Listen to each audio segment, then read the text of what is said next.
नमस्कार साथियों, wings academy के यूट्यूब चैनल पर आप सभी लोगों का पुनः स्वागत है। मैं हूं दिनेश परियार और आप मेरे साथ में हैं। आज एक चर्चा के लिए जिसका नाम है हिंदी विषय। आज अपन विंग्स एकेडमी के यूट्यूब चैनल पर एक नया अध्याय शुरू करने जा रहे हैं जिसका नाम है हिंदी। क्योंकि हिंदी की आपने पहले क्लासें देखी होंगी, उसी को वापस से शुरुआत करते हुए आगे बढ़ेंगे। तो आइए चलते हैं आज क्या कुछ खास होने वाला है विंग्स एकेडमी जोधपुर के यूट्यूब चैनल पर। तो सभी लोगों का स्वागत है, सभी लोग जुड़ जाओ, ठीक है? तो आज अपन पढ़ने जा रहे हैं हिंदी विषय का पहला अध्याय जिसका नाम है संधि। संधि की पहली क्लास देख रहे हैं। संधि को अपन किस प्रकार से पढ़ेंगे उसके बारे में चर्चा कर लेते हैं। संधि विषय को अपन किसी भी विषय को अपन पढ़ेंगे तो उसकी पहले अपन को रूपरेखा पता होनी चाहिए कि अपन उसको किस प्रकार से पढ़ेंगे, ठीक है? तो हिंदी अपन पढ़ने जा रहे हैं। हिंदी की सबसे पहले मैं बात करना चाहूँगा कि हिंदी विषय किन-किन परीक्षाओं के अंदर पूछा जाता है।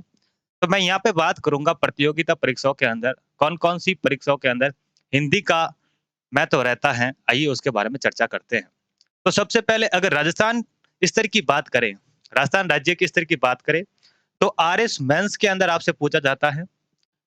एसआई के अंदर पूरा एक अलग से पूरा पेपर होता है हिंदी का और एलडीसी और इसके अलावा अनेक परीक्षाओं के अंदर हिंदी विषय के बारे में पूछा जाता है। हिंदी ग्रामर से पूछा जाता है, हिंदी व्याकरण से पूछा जाता है, हिंदी का क्या शब्दकोश रहता है उसके बारे में पूछा जाता है। आरएस आरएस प्री के अंदर नहीं पूछा जाता। आरएस की जो प्रारंभिक प्रारंभिक परीक्षा होती है, उसके अंदर हिंदी नहीं पूछी जाती। जो मुख्य परीक्षा होती है आरएस की, वहाँ पे पूछी जाती है। तो थोड़ी-सी चर्चा कर लेते हैं कि आरएस मेंस के अंदर, आरएस मुख्य परीक्षा के अंदर और एसआई के अंदर हिंदी का क्या महत्व है, उसके बारे में थोड़ी-सी चर्चा कर लेते हैं। अपन हिंदी विषय को एक अच्छे स्तर पर पढ़ेंगे, बेहतर तैयारी करेंगे यूट्यूब चैनल पर ही, ठीक है? तो अपन हिंदी को किस प्रकार से पढ़ेंगे? तो पहले मैं बात कर लेता हूँ कि आरएस के कौन से मुख्य परीक्षा के पेपर के अंदर हिंदी पूछी जाती है। तो मैं बात करना चाहूँगा, आरएस मेंस का एक पेपर होता है भाषा आधारित। आरएस मुख्य परीक्षा के अंदर 4 पेपर होते हैं। कितने पेपर होते हैं? 4 पेपर होते हैं और उनमें से एक पेपर बनता है भाषा आधारित, जिसके अंदर हिंदी और अंग्रेजी आपसे पूछी जाती है। तो वहाँ पे क्या पूछी जाती है? एक आपसे पूछी जाएगी हिंदी और दूसरी पूछी जाती है अंग्रेजी। क्या पूछी जाती है? अंग्रेजी पूछी जाती है। हिंदी का कितना रोल रहता है, कितना महत्व है, इंग्लिश अंग्रेजी का कितना महत्व है, आइए उसके बारे में बात करते हैं। तो आरएस मुख्य परीक्षा के अंदर हिंदी और अंग्रेजी का एक पेपर आता है, जिसके अंदर हिंदी के 120 नंबर का होता है और जो शेष है कितने का? 80 नंबर का। तो 80 नंबर का क्या रहता है? 80 नंबर का आपका रहता है 80 नंबर का आपका रहता है अंग्रेजी का हिस्सा। तो आप यहाँ से एक आइडिया लगा सकते हैं कि हिंदी की कितनी महत्वपूर्णता है, हिंदी कितनी महत्वपूर्ण होती है किसी भी प्रतियोगिता परीक्षा के लिए। अब अगर मैं बात करूँ एसआई की, तो एसआई के 2 पेपर आते हैं। कितने पेपर आते हैं? 2 पेपर आते हैं और उनमें से एक पेपर होता है हिंदी का। एक पेपर जीके जीएस वाला होता है और एक पेपर होता है हिंदी का। हिंदी के अंदर इसका कितना महत्व है? हिंदी के आपसे प्रश्न पूछे जाएँगे 150 और नंबर हो जाते हैं आपके 300 मार्क्स का आपका 300 नंबर का पेपर हो जाता है। ये है आरएस और एसआई के अंदर हिंदी की कितनी महत्वपूर्णता है उसके बारे में अपन ने बात की। अगर एलडीसी की बात करें, जो अभी मार्च के अंदर 12 और 19 मार्च को जो आपकी परीक्षाएँ होने वाली है, वहाँ पे हाईकोर्ट एलडीसी के अंदर हिंदी के 50 प्रश्न आपसे पूछे जाएँगे। हिंदी के 50 प्रश्न आपसे पूछे जाएँगे और यदि मैं बात करूँ पंचायती राज वाली एलडीसी की, तो वहाँ पे भी 2 पेपर बनते हैं। पंचायती राज वाली एलडीसी के अंदर 2 पेपर बनते हैं। एक पेपर के अंदर वही जीके जीएस पूछा जाता है और एक पेपर के अंदर पूछा जाता है अपन से हिंदी और अंग्रेजी जैसा पूछा जाता है आरएस के अंदर। तो वहाँ पे थोड़ा-सा आरएस के अंदर तो यहाँ पे थोड़ा-सा अंग्रेजी और हिंदी को अलग-अलग दिया गया है, अलग-अलग नंबर दिए गए हैं। लेकिन इस पंचायती राज वाली एलडीसी के अंदर 75 प्रश्न पूछे गए थे हिंदी के और 75 ही पूछे गए थे अंग्रेजी के। कितने-कितने पूछे गए थे? 75 प्रश्न पूछे गए थे हिंदी विषय से और 75 प्रश्न पूछे गए थे अंग्रेजी विषय से। तो आप एक अनुमान लगा सकते हैं कि हिंदी विषय कितना महत्वपूर्ण होता है, कितनी किसी भी प्रतियोगिता परीक्षा के लिए। तो ये अपन ने समझा कि हिंदी विषय की क्या महत्वपूर्णता है और आज अपन जो शुरुआत करने जा रहे हैं, हिंदी का पहला अध्याय अपन पढ़ने जाएँगे, संधि। किसी भी टॉपिक को अपन किस प्रकार से पढ़ेंगे, उसके बारे में एक बार चर्चा कर लेते हैं। मैं आपको कोई भी टॉपिक पढ़ाने से पहले उसके बारे में आपको रूपरेखा बताना चाहूँगा कि अपन उस विषय को किस प्रकार से पढ़ेंगे, ठीक है? तो अपनी जो रणनीति रहेगी किसी भी विषय को पढ़ने की, तो वो समझ लेते हैं कि अपन इसको किस प्रकार से अलग पढ़ेंगे, अपन इसको किस प्रकार से पढ़ेंगे ताकि आपको इसी क्लास के अंदर आपको नियम याद हो जाए, आपको सारे उदाहरण अच्छे से मिल जाए और अगर जब मेरा परीक्षा हो, परीक्षा से थोड़े दिन पहले जब मैं रिवीजन करना चाहूँ, तो मैं कम समय के अंदर उसका रिवीजन किस प्रकार से कर सकता हूँ, उसके बारे में चर्चा करेंगे। ठीक है? तो अपन पढ़ेंगे हिंदी और हिंदी को किस प्रकार पढ़ेंगे? तो सबसे पहले जैसे कि मैं संधि टॉपिक स्टार्ट करने जा रहा हूँ, तो संधि को किस प्रकार से पढ़ेंगे, आइए समझते हैं। सबसे पहले संधि, संधि की क्या परिभाषा होती है? संधि शब्द का मतलब क्या होता है? संधि शब्द का कि क्या शाब्दिक अर्थ होता है, उनके बारे में चर्चा करेंगे। फिर फिर दूसरे नंबर पर अपन क्या करेंगे? दूसरे नंबर पर अपन करेंगे कि इसके क्या-क्या नियम बन सकते हैं, उन सभी नियमों की चर्चा करेंगे। जैसे कि संधि के अंदर अपन पढ़ते हैं कि संधि 3 प्रकार की होती हैं और 3 प्रकार के अंदर स्वर संधि, विसर्ग संधि, व्यंजन संधि पढ़ते हैं। स्वर संधि के फिर वापिस से अपन प्रकार पढ़ते हैं, उनके क्या-क्या नियम बनते हैं, उन सब की अपन चर्चा करेंगे। तो अपन क्या करेंगे, पहला अपन ने क्या किया कि जो अपन अध्याय पढ़ रहे हैं, उस अध्याय के बारे में अपन को संपूर्ण जानकारी होनी चाहिए। जैसे कि संधि, संधि का क्या शाब्दिक अर्थ होता है, संधि की क्या परिभाषा बन सकती है। मैं एक बात यहाँ पे आपको नोट करवाना चाहूँगा कि मैं यहाँ पर जो किताबी भाषा होती है, उसको थोड़ा कम तवज्जो देते हुए अपन उस चीज़ को सरल भाषा में समझने की कोशिश करें। कि मैं उतना पढ़ लूँ कि ताकि जो मेरा परीक्षा के अंदर जो पूछा जा रहा है, वो अच्छे से कवर हो जाए। ठीक है? तो अपन क्या करेंगे, पहला स्टेप आपने समझ लिया। दूसरा क्या होगा? दूसरी चीज़ ये होगी कि अपन उसकी जो नियम है, उन नियमों को देखेंगे, उनके उदाहरणों को देखेंगे। फिर तीसरा अपन काम करेंगे कि जो भी टॉपिक पढ़ रहे हैं, उसका सारांश पढ़ेंगे। ये सारांश का काम आएगा, ये सारांश काम आएगा आपके सारांश कहाँ काम आएगा? सारांश काम आएगा आपके कि जब मैं परीक्षा है, मान लो कि मेरी परीक्षा है 10 तारीख को और 10 तारीख से पहले मैं उस टॉपिक का या उस विषय का या उस अध्याय का मेरे को रिवीजन करना है, तो कम समय के अंदर मैं उस विषय का किस प्रकार से रिवीजन कर दूँ। तो इस प्रकार की अपने पास कुछ मैटर होना चाहिए कि मैं उसका कम समय के अंदर किस प्रकार से उसका रिवीजन कर सकूँ। ठीक है? तो अपन पढ़ेंगे तीसरे पर सारांश देखेंगे। क्या देखेंगे? सारांश देखेंगे कि इस पूरे टॉपिक का निचोड़ है, जो मेरे परीक्षा के थोड़े टाइम पहले काम आ जाए। तो उस सारांश को देख लेंगे। फिर अपन अगला काम करेंगे कि पिछली भर्तियों के अंदर जैसे कि आरएएस, जैसे कि एसआई, जैसे कि एलडीसी और भी अन्य प्रतियोगिता परीक्षाएँ जिसके अंदर हिंदी विषय पूछा जाता है। उसके बारे में अपन बात करेंगे और उनके अंदर देखेंगे कि कौन-कौन से प्रश्न बने थे। अपन ने टॉपिक अच्छे से पढ़ लिया, बहुत अच्छे स्तर पर पढ़ लिया, सारे नियम मेरे अंगुलियों पर है, मेरे को सारे नियम याद है। अब मेरे को देखना है कि पिछली भर्तियों के अंदर किस प्रकार से संधि के प्रश्न बने थे। तो कुछ इस प्रकार से अपना रहेगा कि अपन इस टॉपिक को इस प्रकार से पढ़ेंगे, ठीक है? तो चलिए शुरू करते हैं आज की क्लास और देखते हैं कि क्या होती है संधि, क्या होते हैं संधि के प्रकार, क्या होती है संधि की परिभाषा, उनके बारे में चर्चा करते हैं। संधि, संधि संधि का मतलब क्या होता है? संधि शब्द का अर्थ क्या होता है? अगर मैं बात करूँ संधि शब्द की, तो संधि शब्द का अर्थ क्या होता है? संधि शब्द का अर्थ होता है मेल, जोड़ या फिर कह सकते हैं समझौता। क्या कह सकते हैं? या फिर आप कह सकते हैं समझौता। समझौता किस प्रकार से? जिस प्रकार से अपन अंग्रेजी के अंदर समझते हैं कि ट्रीटी, किन्हीं दो देशों के बीच में ट्रीटी हुई, संधि हुई।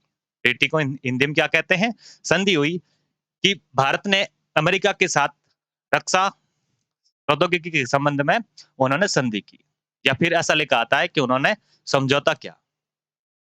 ठीक है? तो संधि शब्द का मतलब क्या हो जाता है? संधि शब्द का मतलब होता है मेल, जोड़ या फिर कह सकते हैं समझौता। अगर इसकी शाब्दिक अर्थ की बात करूं मैं, इसकी शाब्दिक अर्थ की बात करूं मैं, तो संधि दो शब्दों से मिलकर बना है। संधि दो शब्दों से मिलकर बना है, सम प्लस धी। सम प्लस धी। सम का अर्थ क्या हो जाता है? सम का अर्थ हो जाता है सम्मान। क्या हो जाता है? सम्मान। और धी का मतलब क्या हो जाता है? धी का मतलब हो जाता है धारण करना। क्या मतलब हो जाता है? धारण करना। संधि, संधि शब्द का अर्थ क्या है? संधि शब्द का अर्थ है सम प्लस धी। दो शब्दों से मिलकर बना है, दो शब्दों से मिलकर बना है सम प्लस धी। सम का अर्थ हो जाता है सम्मान और धी का मतलब हो जाता है धारण करना।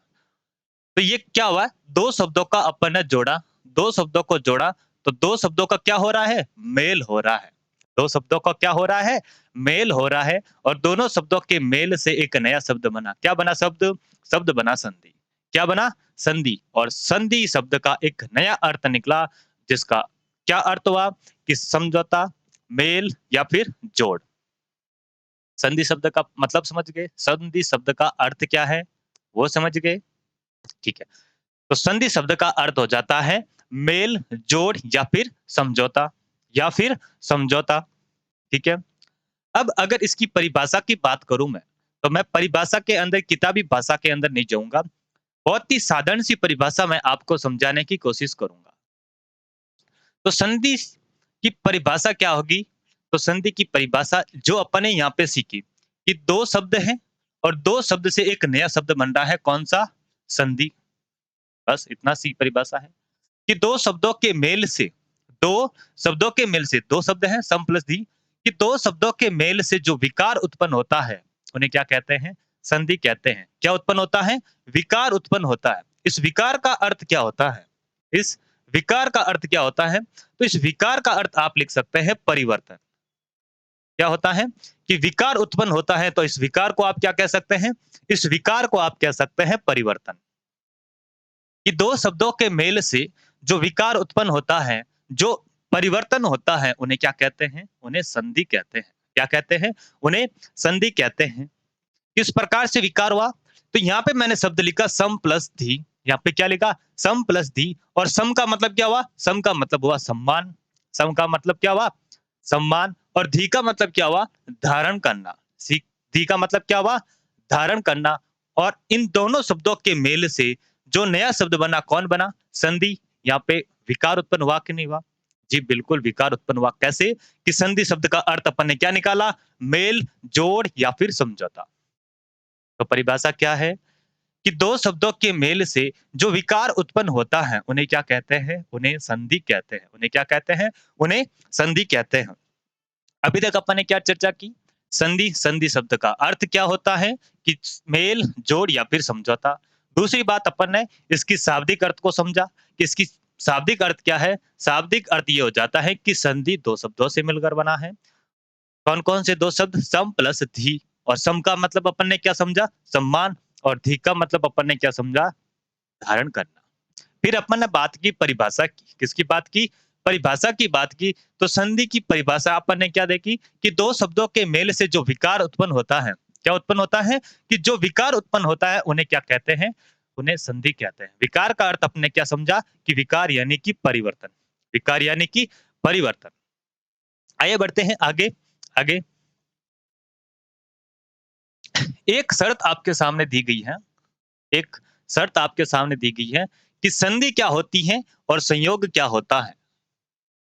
संधि की परिभाषा जैसे कि अपन ने देखी कि दो शब्दों के मेल से, दो शब्दों के मेल से जो विकार उत्पन्न हो रहा है, जो विकार उत्पन्न हो रहा है, उन्हें क्या कहते हैं? उन्हें संधि कहते हैं। कि दो शब्दों का आप मेल करवा रहे हैं और उन दो शब्दों के मेल से उनमें विकार उत्पन्न हो रहा है, उनमें क्या हो रहा है? विकार हो रहा है, उनके अंदर परिवर्तन हो रहा है। तो संयोग की परिभाषा क्या हो सकती है कि 2 शब्दों के मेल से जब विकार उत्पन्न नहीं हो रहा, जब विकार नहीं होगा, शब्दों के अंदर किसी भी प्रकार का कोई परिवर्तन नहीं होगा, तब क्या होगा? तब संयोग होगा। ठीक है? संधि किस परिस्थिति के अंदर होती है? आगे अपन समझेंगे कि सघोष क्या होते हैं, अघोष क्या होते हैं। बस आप थोड़ा-सा यहाँ पे लिख लेना कि संधि किस शर्त पर होगी? संधि होगी या तो सघोष वर्ण हो, क्या हो? सघोष के साथ किसका मेल हो रहा है? सघोष के साथ में अघोष का, सघोष के साथ में अघोष का, या फिर अघोष के साथ में दूसरी शर्त आप लिख सकते हैं कि अघोष के साथ में सघोष का, अघोष के साथ में किसका मेल? सघोष का। बस ये 2 शर्तें आपको याद रखनी है कि यदि ये दोनों शर्तें उस शब्द के संबंध में पूरी हो रही है, तो वहाँ पे संधि के नियम लगेंगे, वहाँ पे संधि होगी। और यदि यहाँ पे सघोष और अघोष बराबर में नहीं मिल रहे, तो वहाँ पे संयोग हो जाएगा। किस प्रकार से? तो यहाँ पे आप लिख सकते हैं कि सघोष का सघोष के साथ में मेल, किसका? सघोष का सघोष के साथ में मेल, या फिर आप कह सकते हैं अघोष का अघोष के साथ में मेल। क्या कह सकते हैं कि अघोष का अघोष के साथ में मेल। अब अघोष का अघोष के साथ में मेल होगा, तो उस शब्द के अंदर किसी भी प्रकार का कोई विकार नहीं होगा, किसी भी प्रकार का कोई विकार नहीं होगा। विकार नहीं होने से वहां पे संधि नहीं होगी, वहां पे संधि नहीं होगी। समझे? चीज समझ में आई कि नहीं आई कि संधि कब होगी और संयोग कब होगा? संधि कब होगी, संयोग कब होगा? संधि तब होगी जब 2 शब्दों के मेल से विकार उत्पन्न हो रहा है। क्या उत्पन्न हो रहा है? कि विकार उत्पन्न हो रहा है, तो तब तो क्या हो जाएगी? तब हो जाएगी संधि। और यदि किसी भी प्रकार का कोई विकार नहीं हुआ, किसी भी प्रकार का कोई विकार नहीं हुआ, तो वहां पे संधि नहीं होगी, तो वहां पे क्या होगा? वहां पे होगा संयोग। वहां पे क्या होगा? संयोग होगा। उम्मीद करता हूं कि आपको चीजें समझ में आ गई होगी कि संधि क्या होता है, संयोग क्या होता है। बढ़ते हैं आगे। फिर आगे अपन को दे रखे हैं संधि के प्रकार। क्या दे रखे हैं? संधि के प्रकार अपन को दे रखे हैं। संधि की परिभाषा की बात मैं पुनः करना चाहूं, तो संधि की परिभाषा अपन ने सीखी कि 2 शब्दों के मेल से जो विकार उत्पन्न होता है, उन्हें संधि कहते हैं। क्या कहते हैं? उन्हें संधि कहते हैं। और संधि के प्रकारों की बात करें, तो संधि के प्रकार होते हैं 3। संधि के कितने प्रकार हो जाते हैं? संधि के प्रकार हो जाते हैं 3। कौन-कौन से प्रकार होते हैं? मैं आपको बताता हूँ। पहला प्रकार अपन पढ़ते हैं स्वर संधि। पहला प्रकार क्या है? स्वर संधि।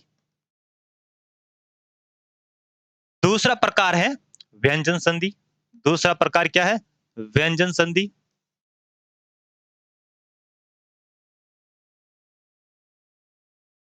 और तीसरा प्रकार अपन पढ़ते हैं विसर्ग संधि का।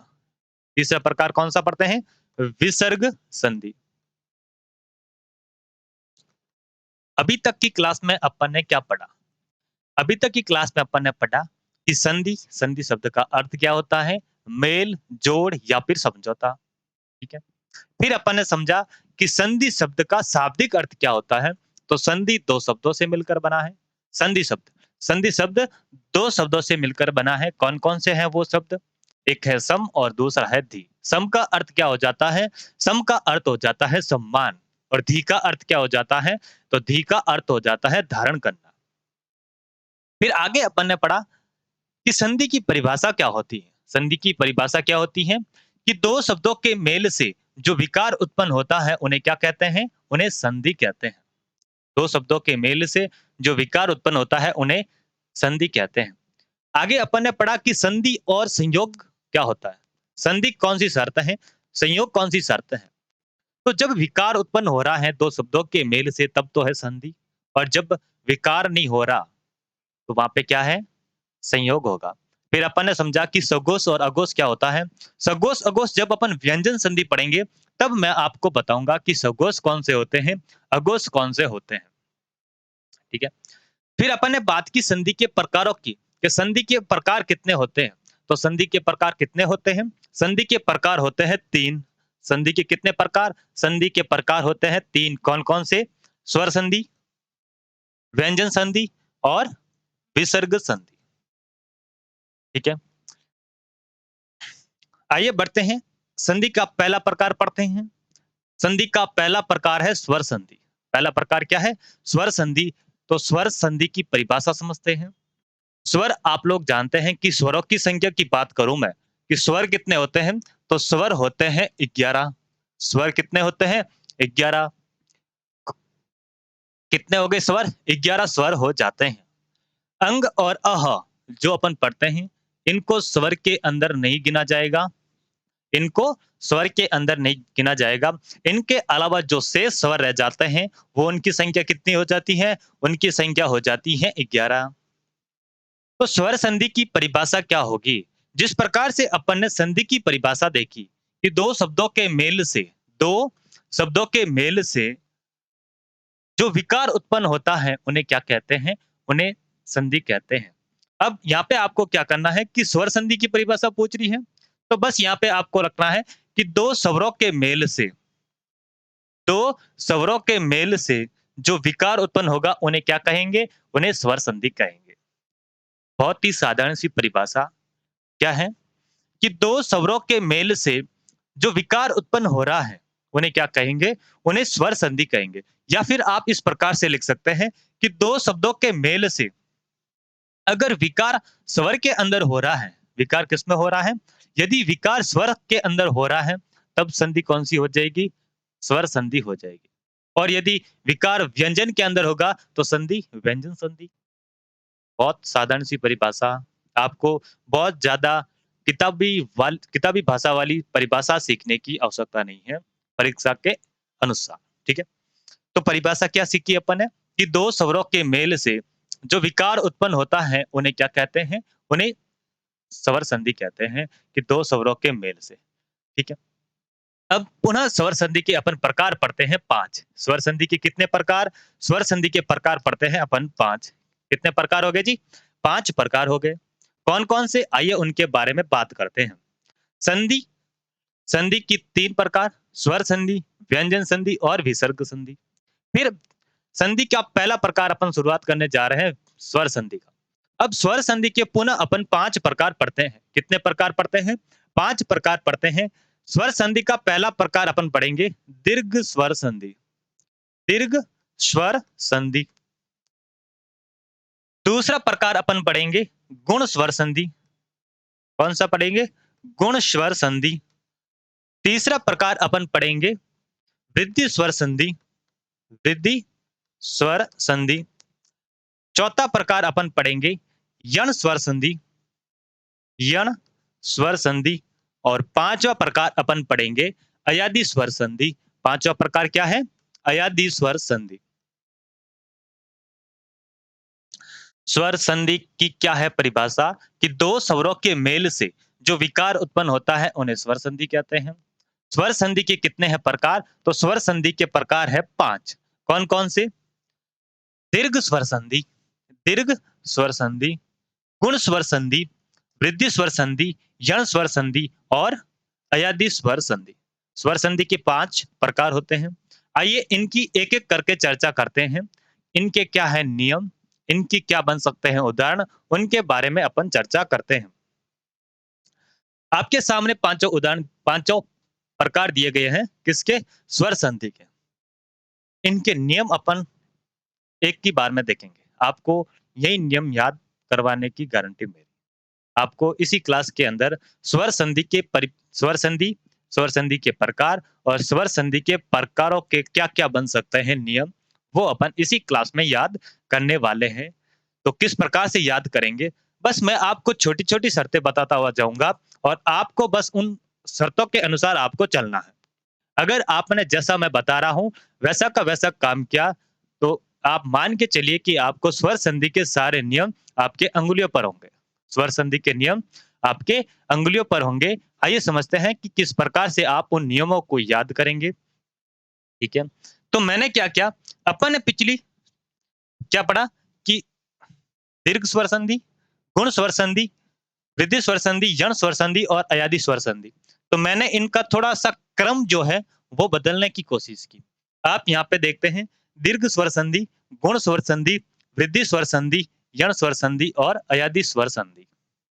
ये थोड़ा-सा क्रम मैंने बदला, जिससे क्या होगा, आपको नियम याद करने में थोड़ी-सी सहूलियत होगी। आपको नियम याद करने में थोड़ी-सी सहूलियत होगी, ठीक है? तो आइए देखते हैं कि इनके नियम किस प्रकार से अपन याद करेंगे। बात करते हैं दीर्घ स्वर संधि की। किसकी? दीर्घ स्वर संधि की। तो दीर्घ स्वर संधि को अपन किस प्रकार से याद करेंगे? दीर्घ स्वर संधि बहुत ही साधारण सी संधि है, बहुत ही साधारण सी शर्त है। आपको बस एक शब्द याद रखना है, सजातीय। क्या याद रखना है? सजातीय। क्या याद रखना है? सजातीय।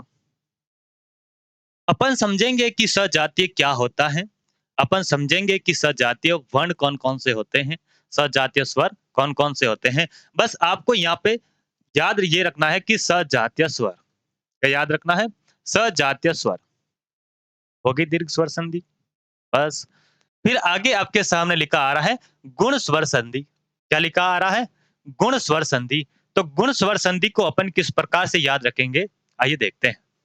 आपको क्या क्या याद रखना है कि गुण स्वर संधि के अंदर आपको याद रखना है कि अ या आ के बाद में, अ या आ के बाद में, अ या आ के बाद में क्या याद रखना है कि अ या आ के बाद में क्या आए?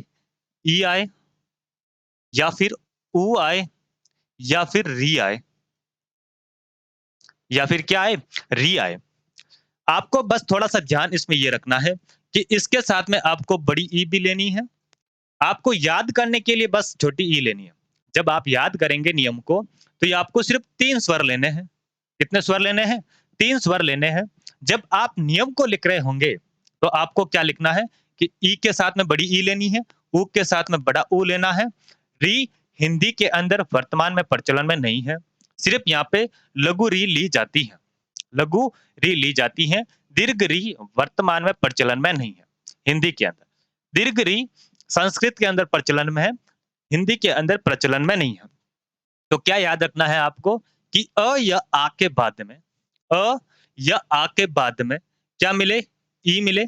क्या मिले? ई मिले, ऊ मिले या री मिले। तो इनका क्या हो जाएगा?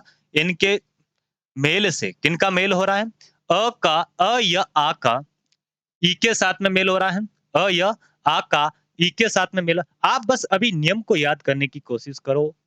बाकी इनके क्या शर्तें हैं, क्या काम होंगे, क्या उदाहरण होंगे, किस प्रकार से करेंगे, ये अपन आगे की क्लास में देखेंगे। ठीक है? आगे की क्लास में बेहद अच्छे तरीके से समझने की कोशिश करें।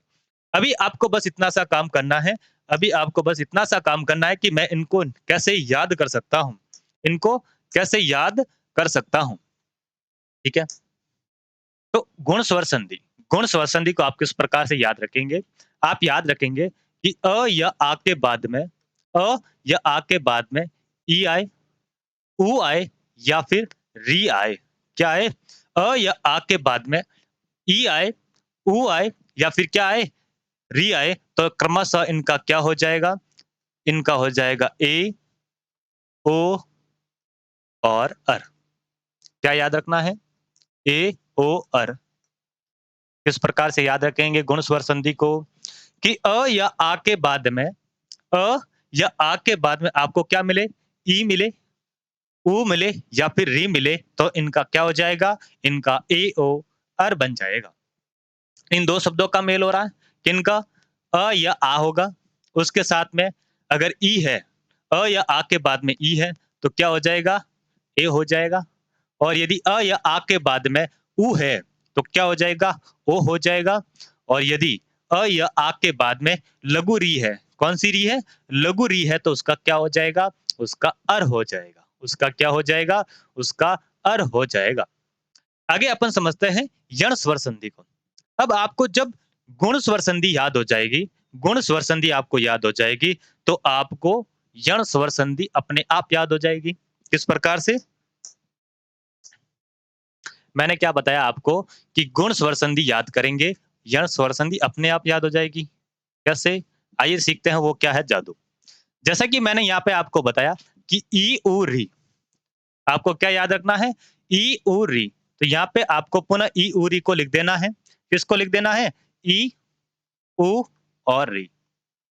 बस ये आपको लिखना है कि ये जो बीच का है, इसको उठा के मैंने यहाँ पे लिख दिया। कौन-सा? जो बीच का है, इसको उठा के मैंने यहाँ पे लिख दिया। अब इसके बाद यदि आपको असमान स्वर मिले, क्या मिले? असमान स्वर मिले। क्या मिले आपको? असमान स्वर मिले। यहाँ पे शर्त बस इतनी सी है कि ई, उ, री के बाद में यदि असमान स्वर मिलता है, असमान स्वर का मतलब क्या होता है कि ई के बाद ई नहीं आना चाहिए, उ के बाद उ नहीं आना चाहिए और री के बाद री नहीं आना चाहिए। इनके अलावा कोई भी शेष स्वर है, वो आ सकता है। तो उन्हें क्या कहते हैं? उन्हें असमान स्वर कहते हैं।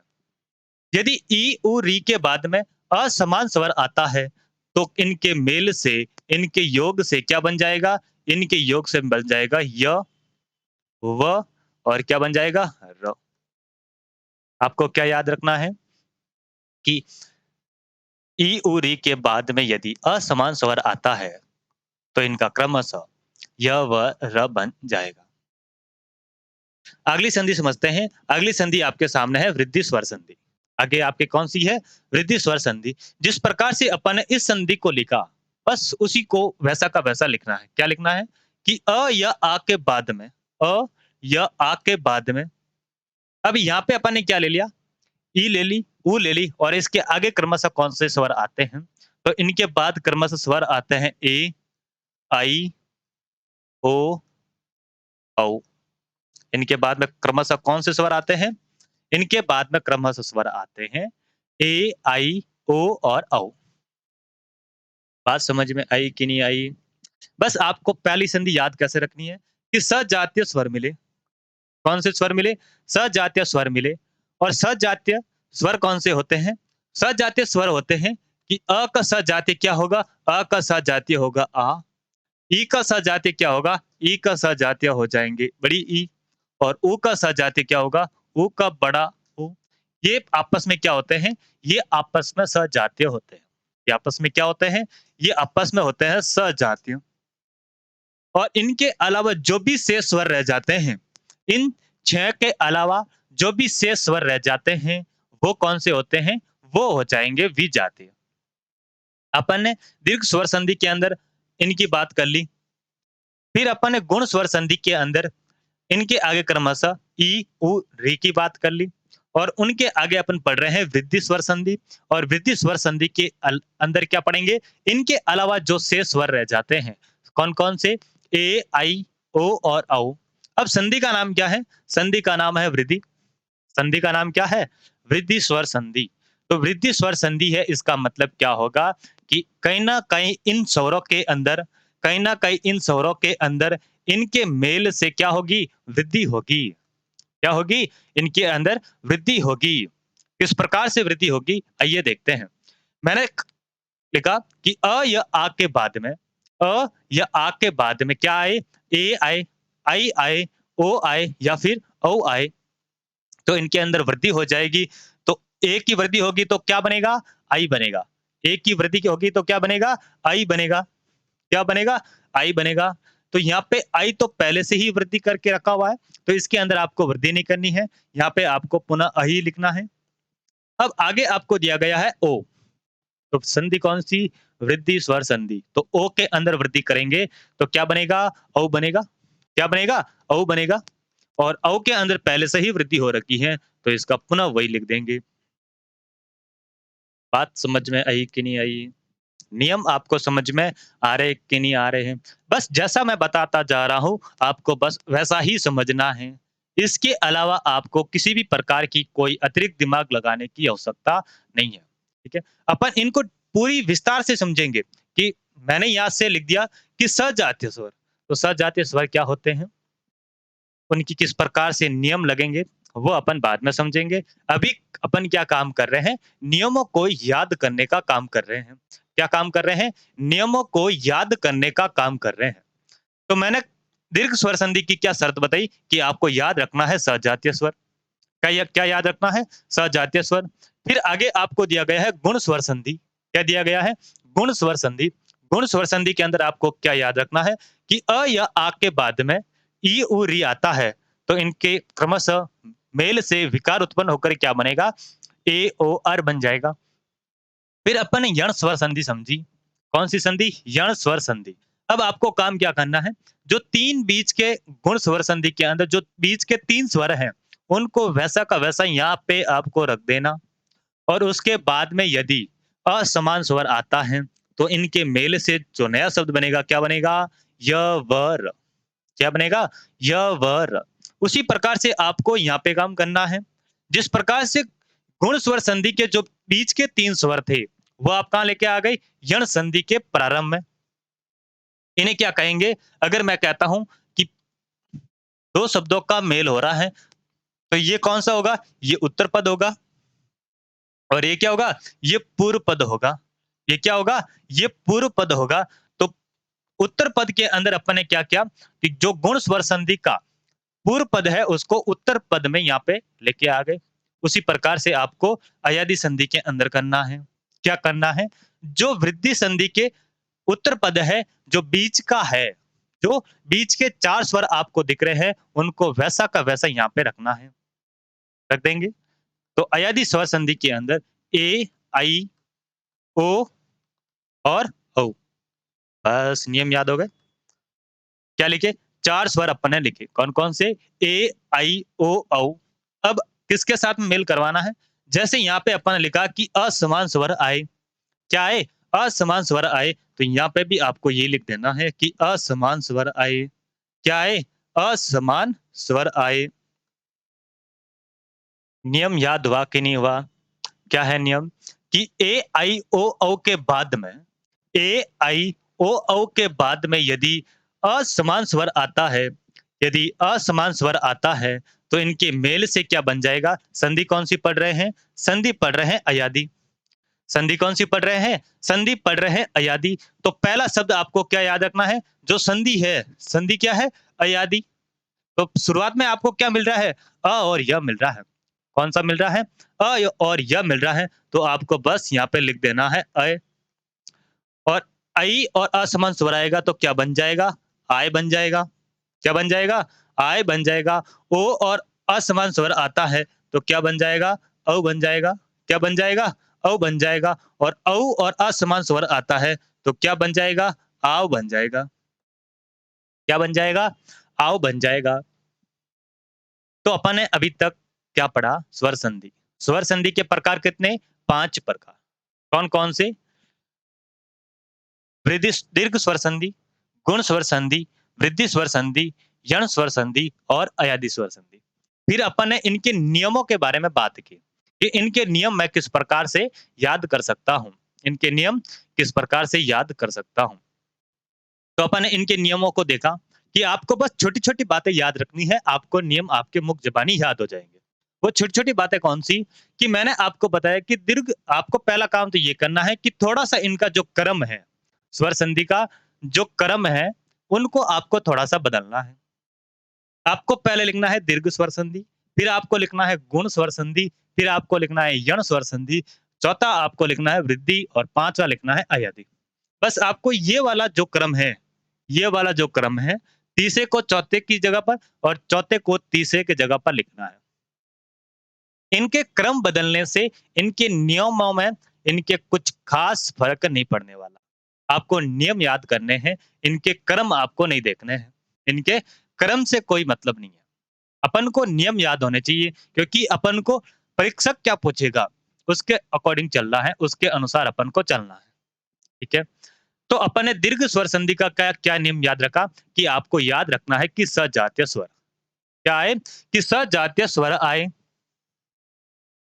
सजातीय स्वर कौन-कौन से होते हैं?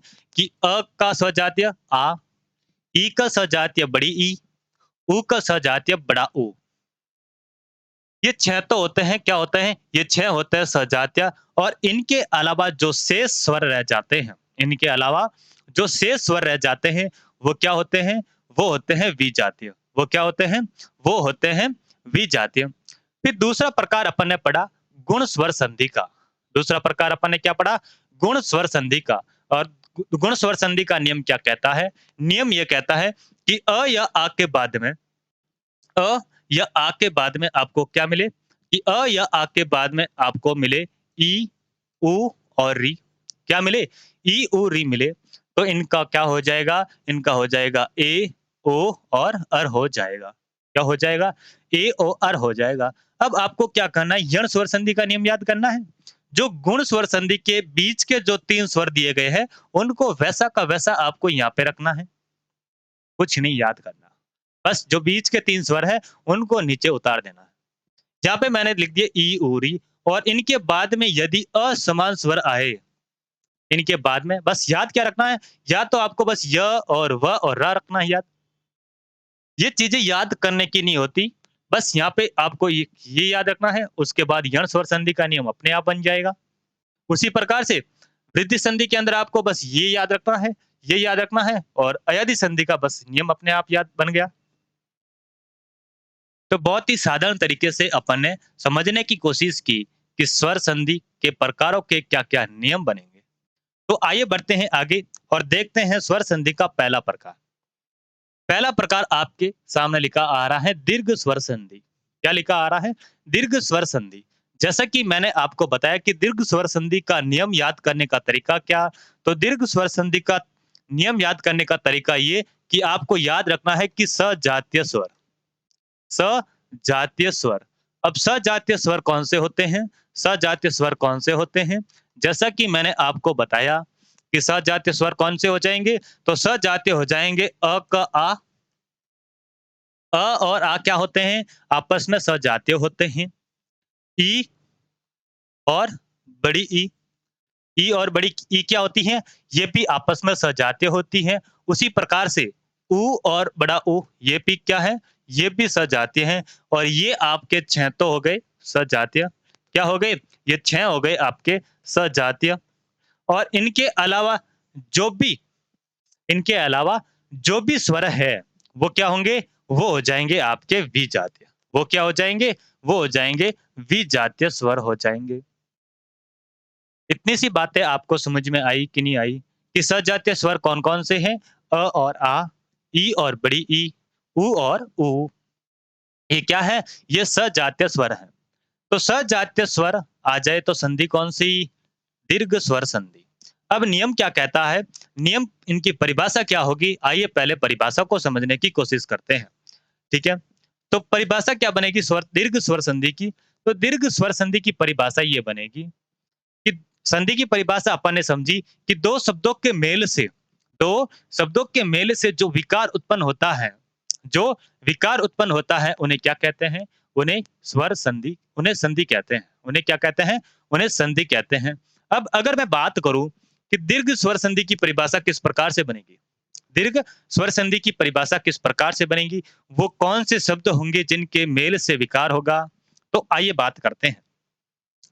तो जैसा कि मैंने बताया कि सजातीय स्वर कौन-कौन से? अ और आ।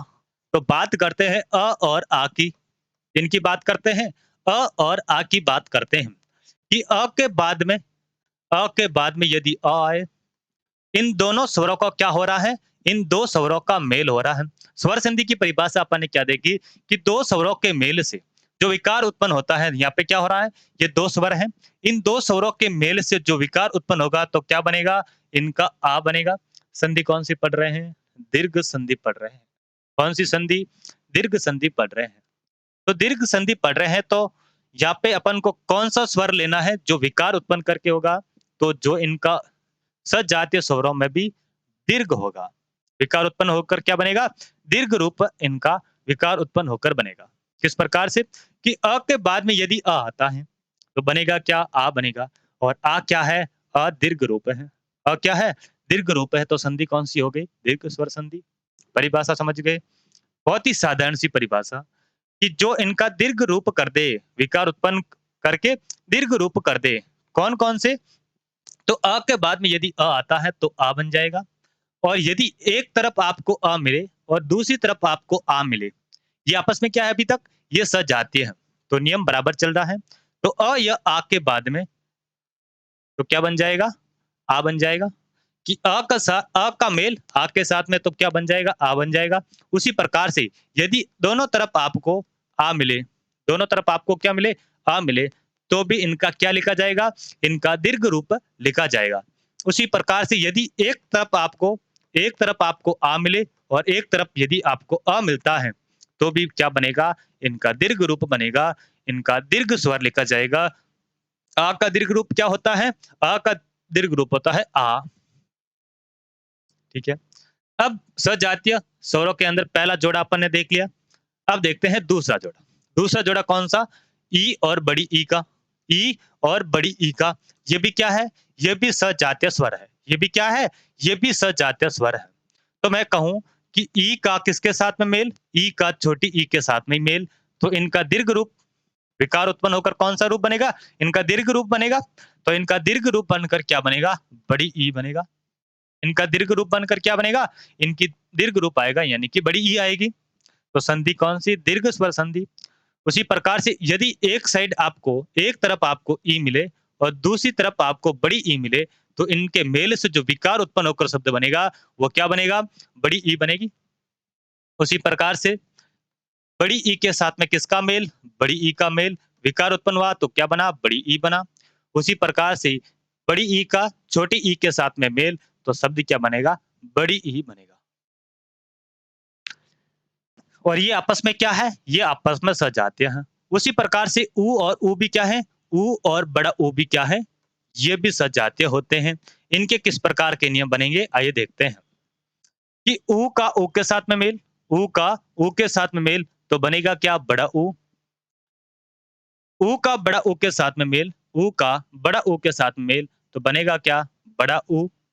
क्योंकि हमेशा इनका दीर्घ रूप बनेगा। चाहे कोई सा भी जोड़ा आ जाए, चाहे सजातीय स्वर के अंदर कोई सा भी जोड़ा आ जाए, हमेशा इनका दीर्घ रूप लिखना है। क्योंकि संधि कौन-सी पढ़ रहे हैं? दीर्घ स्वर संधि पढ़ रहे हैं, तो रूप भी कौन-सा लेंगे? दीर्घ रूप लेंगे। ठीक है? तो और देखते हैं कि बड़े ऊ के साथ में बड़ा ऊ का मेल, बड़ा ऊ के साथ में बड़ा ऊ का मेल, तो क्या? इनका दीर्घ रूप। ठीक है? उसी प्रकार से बड़ा ऊ का ऊ के साथ मेल होने पर क्या बनेगा? बड़ा ऊ बनेगा। क्या है नियम? आपको किस प्रकार से याद रखना है? आपको समझ में आया क्या? और यदि आपको समझ में आ रहा है और यदि आपको हमारा जो तरीका है, वो समझ में आ रहा है, तो वीडियो को लाइक कर दो।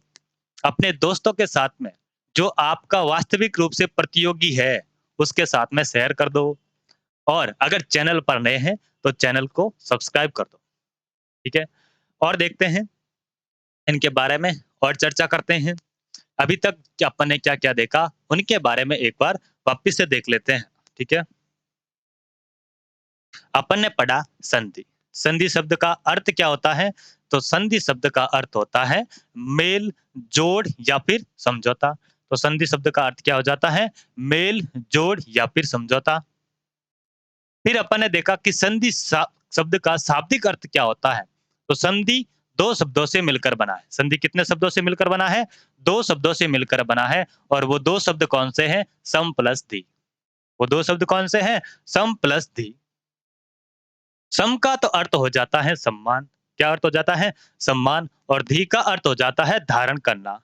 धी का अर्थ क्या हो जाता है? धारण करना।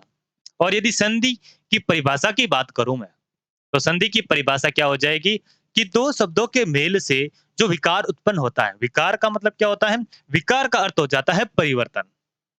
2 शब्द, यहाँ पे 2 शब्द मिले और 2 शब्दों के मेल से शब्द क्या बना? संधि बना। शब्द क्या बना? संधि बना। और इसके अर्थ में विकार हो गया, इसके जो देखने में रूप है, वहाँ पे विकार हो गया। यहाँ पे किसमें विकार हुआ? यहाँ पे व्यंजन के अंदर विकार हुआ, तो संधि व्यंजन संधि हो जाती है। वो अपन आगे बात करेंगे। लेकिन यहाँ पे विकार उत्पन्न हो रहा है, तो संधि हो जाती है। 2 शब्दों के मेल से जो विकार उत्पन्न होता है, उन्हें संधि कहते हैं। फिर आगे अपन ने देखा संधि और संयोग। कि संधि किस परिस्थिति के अंदर होता है, संयोग किस परिस्थिति के अंदर होता है, उसके बारे में अपन ने बात की। कि जब 2 शब्दों के मेल से जब विकार उत्पन्न होगा, तब तो हो जाएगी संधि। और यदि विकार उत्पन्न नहीं हो रहा है, विकार नहीं हो रहा है, तो तब क्या हो जाएगा? तब हो जाएगा संयोग। संधि किस परिस्थिति के अंदर होता है? संधि के अंदर विकार किस परिस्थिति के अंदर होता है? तो वो अपन ने देखा कि सगोष का अघोष के साथ में मेल होता हो, या फिर अघोष का सघोष के साथ में मेल होता हो, तब विकार उत्पन्न होता है और विकार उत्पन्न होने पर क्या बन जाएगा? संधि बन जाएगा। और यदि दोनों तरफ आपको क्या मिले? सगोश-सगोश मिले या फिर अगोश-अगोश मिले, तब क्या हो जाएगा? संयोग हो जाएगा। फिर आगे अपन ने देखा संधि के प्रकार। क्या देखे? संधि के प्रकार। तो संधि के प्रकार कितने? संधि के प्रकार 3। कौन-कौन से? स्वर संधि, व्यंजन संधि और विसर्ग संधि। अपन ने संधि के 3 प्रकार देखे। फिर अपन ने संधि का पहला प्रकार शुरू किया। पहला प्रकार कौन सा? स्वर संधि का। पहला प्रकार कौन सा? स्वर संधि का। और स्वर संधि की परिभाषा अपन ने देखी कि दो स्वरों के मेल से जो विकार उत्पन्न होता है उन्हें क्या कहते हैं? उन्हें स्वर संधि कहते हैं। उन्हें क्या कहते हैं? उन्हें स्वर संधि कहते हैं। फिर अपन ने देखा स्वर संधि के प्रकार। स्वर संधि के प्रकार। स्वर संधि के प्रकार कितने? स्वर संधि के 5 प्रकार। कौन-कौन से? दीर्घ स्वर संधि, गुण स्वर संधि, वृद्धि स्वर संधि, यण स्वर संधि और अयादी स्वर संधि। और इसमें से अपन ने शुरुआत की थी दीर्घ स्वर संधि की। माफ कीजिए। किसकी शुरुआत की? दीर्घ स्वर संधि की। और दीर्घ स्वर संधि के अंदर अपन ने समझा कि इनके क्या-क्या नियम बनते हैं। उससे पहले अपन ने देखा इनके सारों के सारे नियम आपको किस प्रकार से याद करने हैं। स्वर संधि के पांचों प्रकार और पांचों प्रकार के नियम आपको किस प्रकार से याद रखने हैं, वो अपन ने देखा। तो अपन ने देखा कि दीर्घ स्वर संधि के अंदर यदि सजातीय स्वर आता है, क्या आता है? सजातीय स्वर आता है, तब संधि कौन सी हो जाएगी?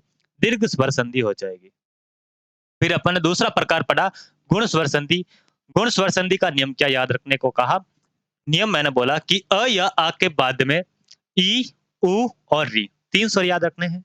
ई, उ, री आए तो क्या बन जाएगा? तो बन जाएगा ए, ओ, अर। क्या बन जाएगा? ए, ओ, अर बन जाएगा। अब आपको जब गुण स्वर संधि याद हो गई, गुण स्वर संधि याद हो गई, तब यण स्वर संधि तो अपने आप याद हो जाएगी। किस प्रकार से? बस जो 3 बीच के स्वर है उनको आपको यहाँ पे रखना है और उनके बाद क्या याद रखना है? असमान स्वर आए और क्या बन जाएगा? य, व, र बन जाएगा। फिर आगे अपन ने देखा वृद्धि स्वर संधि। क्या देखा? वृद्धि स्वर संधि। तो वृद्धि स्वर संधि का नियम क्या कहता है कि यहाँ पे कौन? अ, य, आ। तो उसी प्रकार से यहाँ पे भी कौन? अ, य, आ। ये याद रखने की आवश्यकता ही नहीं है। याद तो आपको क्या रखना है कि अ या आ के बाद में ए, आई, ओ, औ आए तो क्या बन जाएगा? संधि कौन-सी पढ़ रहे हैं? तो वृद्धि संधि पढ़ रहे हैं तो स्वर की वृद्धि कर दो। तो जब ए की वृद्धि करता हूँ तो क्या बनेगा? आई बनेगा। और जब आई के अंदर तो पहले से ही वृद्धि हो रखी है तो इसके अंदर आपको वृद्धि करने की आवश्यकता नहीं। फिर आगे आपको दे रखा है ओ। क्या दे रखा है? ओ दे रखा है। तो वृद्धि होगी तो ओ का क्या बन जाएगा? औ बन जाएगा। उसी प्रकार से औ का तो औ ही रहेगा। फिर मैंने बताया कि अयादी स्वर संधि को आपको किस प्रकार से याद रखना है। जैसे कि यहाँ पे अपन ने बीच के 2-3 स्वर हैं, यण स्वर संधि के उत्तर पद में रख दिए। उसी प्रकार से आपको जो वृद्धि स्वर संधि के बीच के जो 4 स्वर हैं, आपको बस अयादी संधि के शुरुआत में रख देने हैं, उत्तर पद के रूप में रख देने हैं और उसके बाद में आपको क्या क्या याद रखना है कि असमान स्वर आए। तो यहाँ पे भी क्या आ रहा है? यहाँ पे भी असमान स्वर आ रहा है। संधि कौन-सी पढ़ रहे हैं? अयादी संधि पढ़ रहे हैं। कौन-सी संधि पढ़ रहे हैं? अयादी संधि पढ़ रहे हैं। तो शुरुआत के अंदर आपको कौन-सा शब्द लिखना है? अय लिखना है। क्या लिखना है? अय लिखना है और उसके बाद आय, औ और आओ। फिर शुरुआत की थी अपन ने दीर्घ स्वर संधि की। दीर्घ स्वर संधि की क्या है परिभाषा? कि सजातीय स्वर आए। सजातीय स्वर आए तो इनका हमेशा कौन-सा विकार होगा? दीर्घ रूप में विकार होगा। ठीक है? फिर अपन ने इनके अलग-अलग देखे कि अ और आ, ई और बड़ी ई, उ और उ। इस प्रकार से अपन ने देखा। ठीक है? तो ये था संधि। आगे की क्लास में अपन संधि की परिभाषा देखेंगे, दीर्घ स्वर संधि की परिभाषा देखेंगे, इनके उदाहरण देखेंगे। एक बार वापिस से देखते हुए चलेंगे ताकि आपके एकदम मस्तिष्क में एकदम फिट हो जाए। ठीक है? तो मेरा काम है आपको चीज़ें आपको क्लास के अंदर ही याद करवाना। आपको सारी चीज़ें यहीं याद हो जाए। ठीक है? तो आज के लिए बस इतना ही। मिलते हैं अगली क्लास में, तब तक के लिए धन्यवाद।